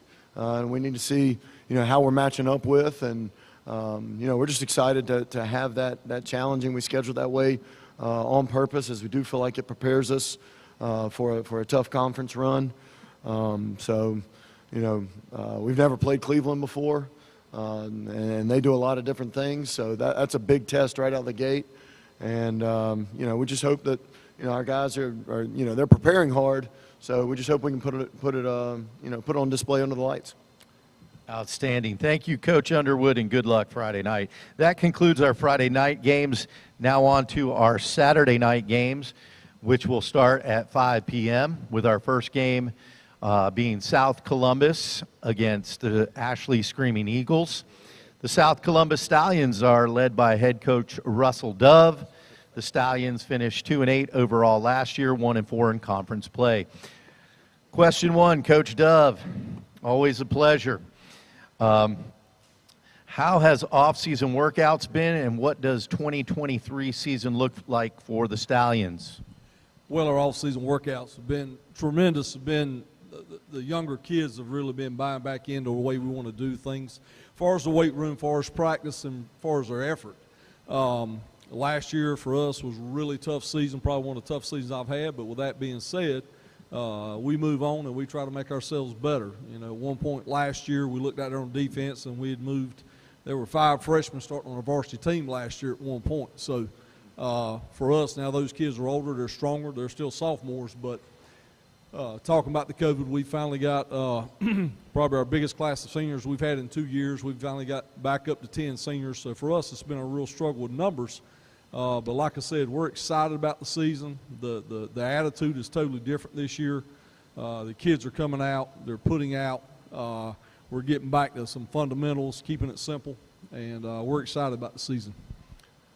Okay, question number 2, Bash at the Beach rematch with South Brunswick and an old Waccamaw Conference rivalry renewed. Briefly talk about that game and how it should help prepare you for the upcoming schedule. Yeah, no, actually, and you know, starting with the Bash at the Beach, I mean, we're going to see a lot of speed. We see a lot of size, and that's good for us heading into our schedule. You know, Coach Lewis and his staff, they do a great job down there. They do a really good job on fundamentals and teaching, so that's going to be a big test for us going into the season. Of course, we got to take care of our first one, but for us, that'll really tell us a good indicator of where we're going to be going into the season. All right, and finally, the third question. When your team gets on the bus and leaves Saturday headed home, what are some main goals you want to have accomplished from this scrimmage game? The scrimmage game, we want some confidence, of course, but our really defense, we want to see us fly around and get to the ball. We want to see some excitement. Offensively, we want to see a little more continuity, a little more consistency on that side of the ball, a little more physicality. I think South Columbus has always been known for its physicality, and we've been kind of lacking that here the past year or so, and we want to get back to that. It's going to take a little more time. But we definitely want to do that, and going back home Saturday, we hope to accomplish that or at least taking a step forward in that. All right, thank you, Coach Dove, and good luck Saturday night. The Stallions will be facing Ashley High School. The Screaming Eagles are led by second-year head coach Dante Lombardi. The Eagles finished 1-9 overall last season, 0-7 in conference play. Coach, question number 1, similar to Coach Tichy at Topsail, what is the main difference heading into year 2 versus last year? Yeah, just to have a full off season was huge. We actually started in December, getting guys, whether in weightlifting class or lifting after school, and just getting their continuity, like Coach said, was just huge in building our culture, building pride, and just to see our weightlifting maxes from December to 2 weeks ago and the numbers just improving, I think that's just going to help our team tremendously on the field. Okay, question number 2. Who can we expect to see making big plays on Friday nights and helping lead the Screaming Eagles to some big Mid-Eastern Conference championship wins this fall? So we're still young, and even being a 4A program, we don't have 4A numbers. We got 4 returning on offense, 4 or 5 on defense. We got a 2-way battle at quarterback right now, but I think we got some running backs coming back, even though we lost one. Jalen Shaw coming back and Jalen Brewington coming up from JV, I think, is going to run the ball with a different scheme. But I think our defense is going to be our force of our team, our defensive front. We got a new defensive coordinator in Ashad Yeoman, who's been around this conference for a while, and just bringing his energy with our defensive front. We got 2 guys, Nate Hall and Caden Alkins on the end and Grayson Hildreth in the middle, and then returning our leading tackler and Tyler Gladden. I think that's going to be the force of our team this year. Outstanding. So I'm starting to see a theme with some of the schedules. Another Bash at the Beach rematch in week 3 with East Bladen. Talk briefly about this game and how it got scheduled. Yeah, we just reached out and got it scheduled. I think it's going to be a good test for us. Our physicality, obviously, last year, as we've seen on that clip, our physicality was not there. I think that weight room's going to help. And it'll be a good battle for us early just to see if we could compete. And like Coach said, it comes down to blocking and tackling. So that'll be a great test for us that week. All right, thank you, Coach Lombardi, and good luck to you Saturday night. Our next game will be the Kingston High School taking on West Brunswick. The Kinston Vikings are led by head coach Ryan Geiselman. The Vikings finished the season 6-5 overall last season, 3-3 in conference play, and lost to Wallace Rose Hill in the first round of the state playoffs. Coach, I hope I said your name right. Geiselman. Okay. Welcome to the Bash at the Beach Jamboree. Tell us briefly about your program and how long you've been there leading the program. I mean, if you, I guess you think of Kinston, you think of basketball, but thanks to Coach Holly over there, when he got there, he kind of got the ball rolling with Kinston becoming, more of a football school as well. And, I've been there 13 years. This is my 11th year as head coach. And, I do like to think of when Kinston's mentioned, some people do think of football now instead of just basketball. Great. So who are some players that we could expect to hear Saturday night? The 2 guys I brought with me today are Donis Mewborn-Williams. He'll be leading our defense as a defensive lineman, and then Karan Ross. Both those guys are COVID seniors. We maybe have 5 to 7 guys on our team that are seniors that have stuck it out since COVID, and those 2 guys have really proven themselves. And Karan, the other guy with me, will be our quarterback. Okay, great. Question number 3: when your team gets on the bus Saturday after the game, what are your biggest goals you hope to leave with? I mean, first off, be healthy, and then just kind of find out who we're going to be going into week 1, because right now we really don't have a clue, and just have some answers so we can go prep for South Central week 1. All right, thank you, Coach, and good luck Saturday night. The Vikings are going to be taking on the West Brunswick Trojans. The Trojans are led by new head coach Shane Handy. West Brunswick finished 1-9 overall last year and 1-6 in conference play. Coach Handy, congrats on the new job. I really enjoyed coaching with you. Welcome to Bash at the Beach, and more importantly, welcome to Trojan football. Briefly tell us when you arrived on campus and how the transition has been since you arrived at West Brunswick. Well, when I took the job, I knew we had great facilities. Jimmy does a great job, athletic director, and came and visited a game last year and watched a half of football, and the environment is unbelievable. What a great crowd support and things of that nature. So I was really excited to get the job, really excited to come in January and start getting the guys in the weight room, and just really excited about the opportunity to come and try to work and change the culture of the program. Great. You inherited a team that was 1-9. What's the first step in this rebuilding process? Well, when I walked in, there were 5 or 6 guys that played offense last year. I was trying to recruit them to stay, but then I've got a great group of young men. Really excited about our seniors. We have 15 seniors that have really worked hard, and when I walked in the door, they They seem to be excited about working hard and getting better. And again, I think we've got some great leadership there in the senior class, and we're going to ride those 15 seniors as hard as we can ride them to get our team better and to set the tone and to build the program back where it needs to be. All right, so Coach, what style of football can the Trojans expect to see this fall, and who are some names that I'll be calling out on Friday nights? Well, obviously we needed to get better on defense, and Coach Loosemore and Coach Powell have done a great job bringing in, a four-man front defense and attacking style, blitzing style defense, and playing with some intensity and running to the football.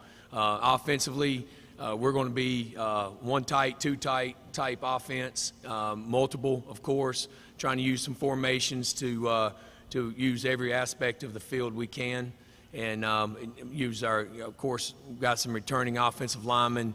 Lyndon Clemens is a returning starter for us, brought him today, and also Nick Cherico is a returning guy on offense, offensive line. Aiden Brown, brought him today, and Aiden is a defensive end and tight end for us. And both those guys are great leaders on the team, and excited about what they're going to bring for our team. And then we'll start a new quarterback. Hasn't had any experience at quarterback other than this year, and that's Tristan Williams. He's a senior, and he was a starter on defense last year at outside linebacker, and he'll help us at quarterback. So pretty much everyone else is young or has no varsity experience, but we've got some young men working hard, trying to get better. All right, thank you, Coach Andy, and good luck Saturday night. Thank you. The third game Saturday night will be the Whiteville Wolfpack taking on North Brunswick Scorpions. The Whiteville Wolfpack are led by head coach J.P. Price. The Wolfpack finished 12-2 overall last year and 5-0 in conference play. The Wolfpack lost in the fourth round of state champion East Duplin in the 2A state playoffs. Coach, another great season. A lot of returners coming back this year. Expectations are high in Whiteville this year. What are some early season goals with your non-conference schedule to prepare you for a deep run in the playoffs? Yeah, we have a tough non-conference schedule, and going to Bunn and then at West Brunswick, and then we get James Keenan, and as Coach Motzinger said, the 910 All-Stars, we get Clinton. Week 4, so we've beefed up our non-conference schedule. We do have a lot of returners. Right now our goals are, first of all, to stay healthy, to try to develop some depth before heading into conference play. All right. Question number 2. Your Jamboree opponent Saturday is one of your 2 losses last season. What do you expect to learn about your team after competing in the Jamboree this year? To see how much we've grown from last year. North Brunswick, last year we played them week 1, thumped us pretty good. Coach Davis has a good team, has a lot of kids back. So just to, see how physical we are, how multiple we can be on offense, working our tempo, and then trying to get 11 hats to the football. All right, one more question. When looking at your roster, I noticed a familiar name under your assistant coaches. How has that transition been, and have you took advantage of being your dad's boss yet? Well, now I told him this morning to go fill up the water coolers, but he still looked at me like, no, I'm not doing that. No, it's been good, and he's also a full-time pastor, so what he does now is plays golf in the morning and coaches football with me. And, lots of people say that we're fussing, we're back and forth, but we call it discussing. But he's been a big asset on both sides of the football, offense and defense, and I know a battle-cherished coach on his daddy, and I cherish, the moments I have coaching with him. All right, thank you, Coach Price. And also, my son's team's fixing to play today at 4. I am missing that World Series. They got Leland.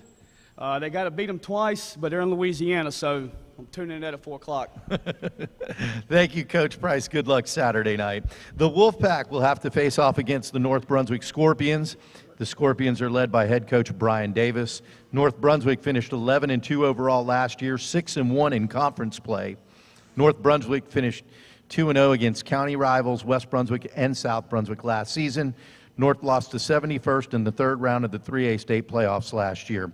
Coach, awesome season last year, 11 wins, a third round appearance.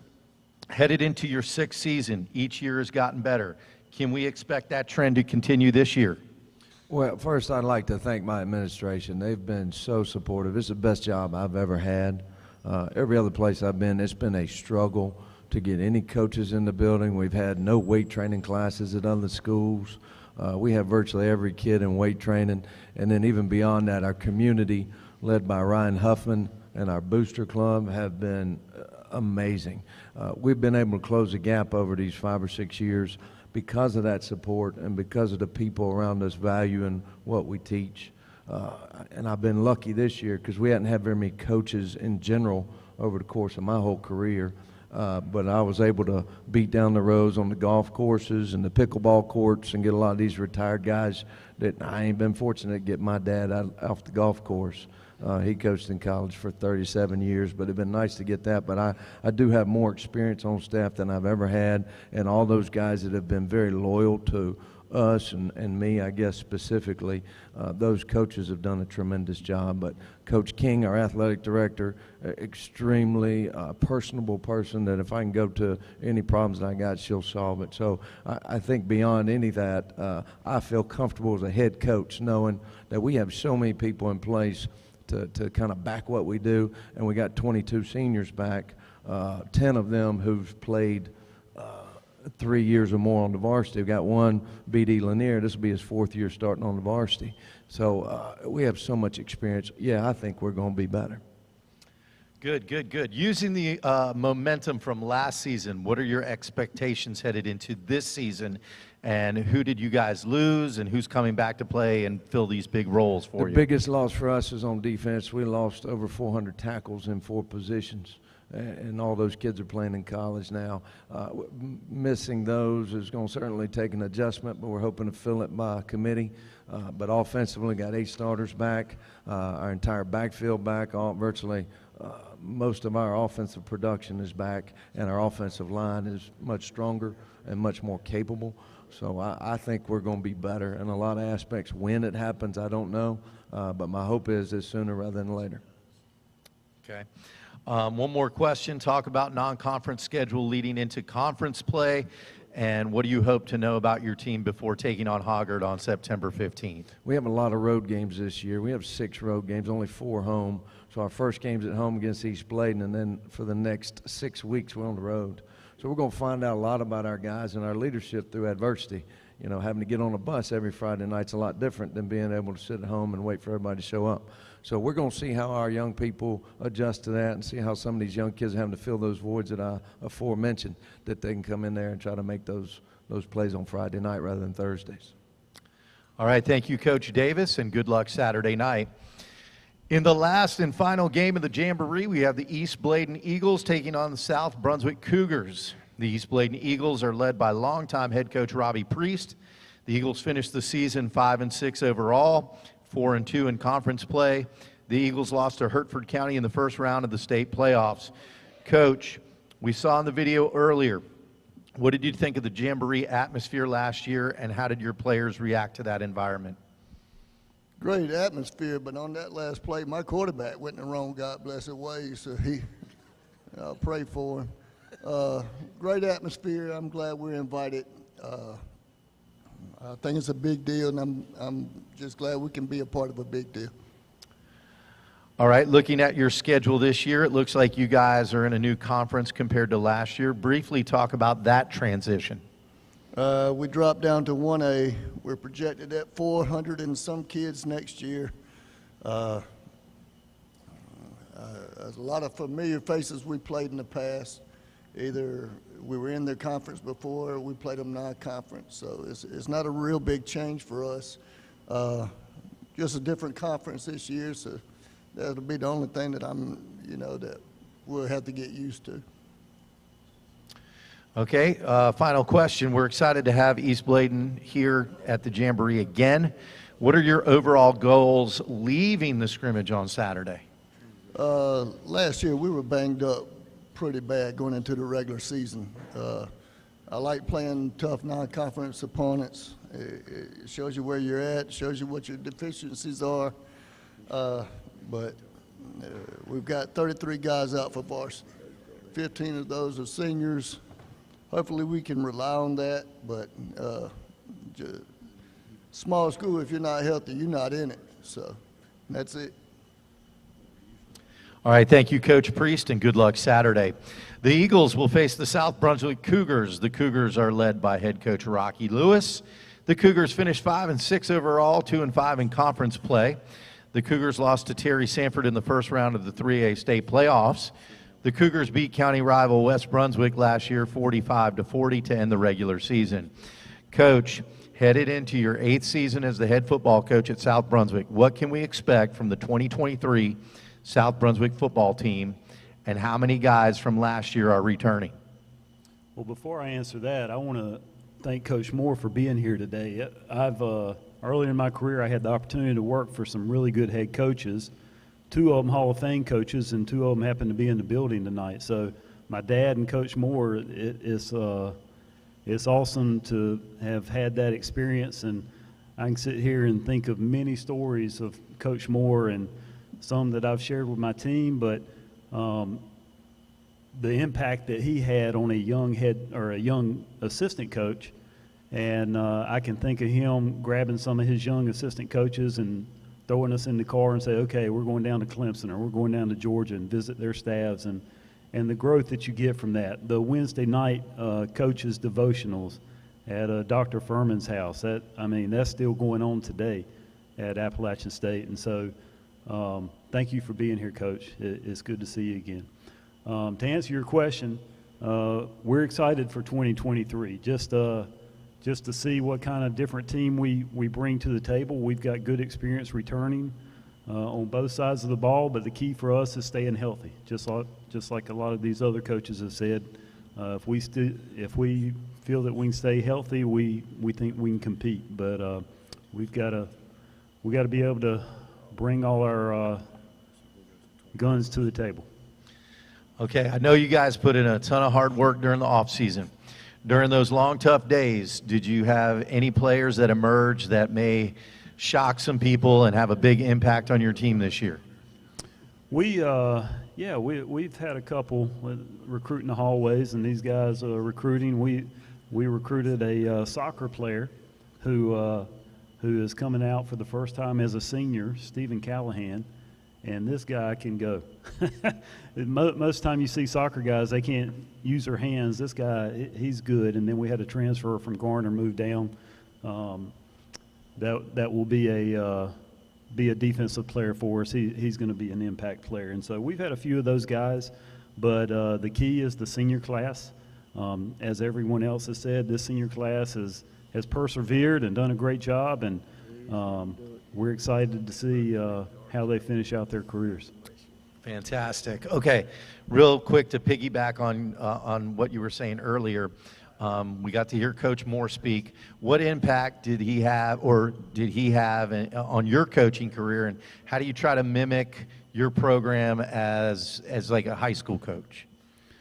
So there's three head coaches. I work for more than 3, but there's 3 that I really reflect on and draw on. My dad, Coach Moore, and then Steve Logan. But Coach Moore, I could go on and on. I can remember, and Coach Brock will tell you this. Larry Brock played for Coach Moore. I can remember the stories. I mean, he on a Friday walkthrough, he'd sit there and tell the guys about the cowboy who's preparing for the rodeo the next day, and he's laying out his uniform, his hat, his buckle, and all that, and just a mental preparation to get the players ready. So many stories, but anytime you get a chance to coach or play for guys that do it the right way, and as he said, coaches leave an impact on us for our whole lives. And, those we play for, I would never call Coach Moore Jerry. That's just the respect that you have for those that have meant so much to you. So he's always Coach Moore to me, and same for those others that are so impactful in our lives. All right, Coach Lewis, good luck Saturday night. That concludes our 8 games for our 2-night event. We want to thank everyone for attending today. We have a special thank you to Brunswick Community College for allowing us to use the facilities. Thank you to the entire Bash at the Beach committee for their hard work and planning of this event. Please remember to go check out our website at www.bashatbeach.com to purchase tickets, view photos, and video form past events, to share GoFans links on your social media pages, and encourage your fans to purchase their tickets now before they arrive on game day. Every ticket sold on your team's GoFan link, a portion of that ticket will go back to your school. We now will dismiss everyone. We'll open it up to coaches and players for our local media. Ladies and gentlemen, have a safe trip home once again, and we'll see you Friday and Saturday night. Thank you all for coming out. Really appreciate it.